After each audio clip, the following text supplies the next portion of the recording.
what we want to bring to you is some of the experience that we did over the last years in assisting young companies around scaling.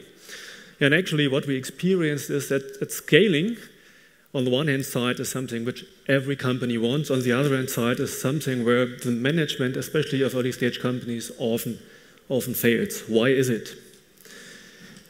I think every founder has read Eric Ries, Lean Startup.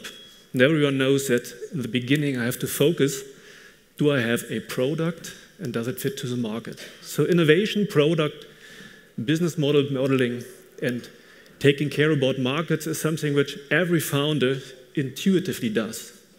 But as soon as he reaches a point where he has proof of concept, has a product and has a market, things have to shift a little bit. And what we experience is that shifting to the fact that financing, regulations, taxes, accounting, and compliance become relevant for scaling is something where we see that we have different types of founders, and it's a kind of attitude that they do have towards those issues.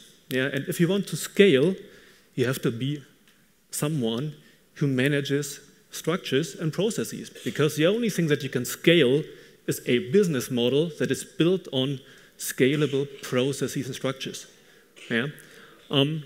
What we do see is that the ability to build up accounting structures, reporting structures, and to understand that compliance, regulations, and tax not only means to take care about compliance, but to take care what effects those outside factors have on your business model and on your finances is really the core to be able to scale at a later stage. And so taking care about those issues is something we have heard previously, is really, to our experience, the foundation to be able to build growing businesses. So I think that if we try to look at the startup's life cycle, then usually those questions of that Tim just mentioned, regulation and accounting and tax and all those things which are not in the core and the heart of the startups, usually the fear is not necessarily the regulator or the tax authorities who will come and hunt down the company. But where we see that these issues are actually coming into test is during 3 types of significant events. The first one is fundraising rounds, not necessarily round A, but around round B and C, and of course onwards. We certainly see the large VCs and corporates entering into a very thorough DD process, and then those questions of business model, KPIs, compliance, value chain, and documentation are coming into tests. Today we see a lot of, it was discussed also a lot this morning, the corporations, the fact that we see a lot of joint ventures. So once you see a company, not necessarily Israeli, entering into a strategic alliance with one of the tech giants or one of the traditional companies, usually these companies are very sensitive to the public eye, to the media, and they want to make sure that their partner, the small company, is not involved in some activity that may tarnish their reputation. So we see around these strategic alliance also a very thorough look on how the company is dealing, not necessarily around the technology, which was already probably been through a technological DD process, but then come the more financial and the more regulation DD, and of course around M&A and acquisitions. The next topic we want to discuss a little bit is the business models and the KPIs. One of the things that I think when a large corporate or a large VC is coming to examine the company, they do not necessarily, of course, the technological ability is a must, is a non-starter, but afterwards they want to see that the company is able to maintain and target and examine on a daily basis, almost on a daily basis, specific KPIs that they would expect the company to have by pressing a button. And a lot was discussed today also. Ifat mentioned the SaaS as the new king. So SaaS has specific KPIs that need to constantly be monitored. And if the company is unable to show a constant monitoring of these specific KPIs, then the immediate feeling would be like they would be put off from not seeing those KPIs tracked. So this is one thing to certainly be mindful of. Yeah, and we heard that one of the battles that is fought globally is the battle about regulation. Yeah, and we've labeled that compliance and regulation, but we keep telling compliance is often seen as something which is gray and has nothing to do with my original business model. Yeah, we see that a little bit different. We do see that regulation is somehow squeaking companies from two different waves. Yeah? One is general regulation. General regulation is what every company has to comply with. It's taxes, it's cyber, it's privacy, and we do see a lot of development in that space. Yeah? We've heard before that the fight about a fair share of taxes is something that we do see all over the world. The question how digital business models are taxed worldwide is something which has an effect on your business model. It's not about really filing the right tax returns, it's about does your business model work. And the same holds true for specific regulations, yeah? Especially in certain industries like mobility, like fintech, like life sciences. You have special regulations that actually go to the core of your business model.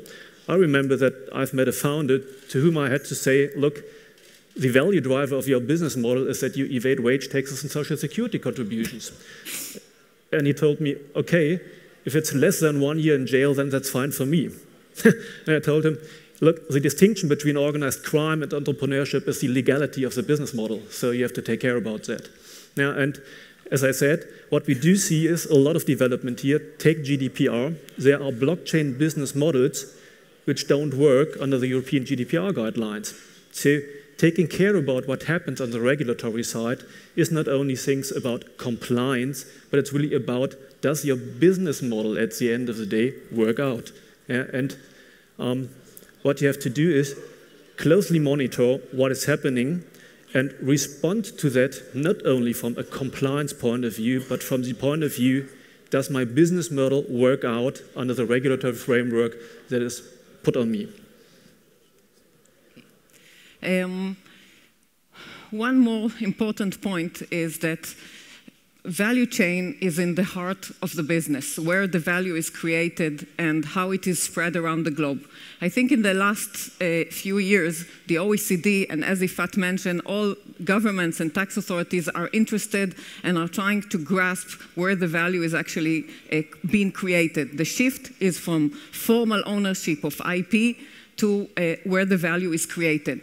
And the funny thing is that if some of you are familiar with the BEPS project of the OECD, it seems that until the OECD has finally realized that we are talking about intangibles and the value is in the intangible and the IP and the technology, the world has changed again, the cheese has moved again, and now they're trying to find where the value is created in all the shared economy and cooperation and all those social platform that sometimes the value, and many times we see that the value is not in the core technology.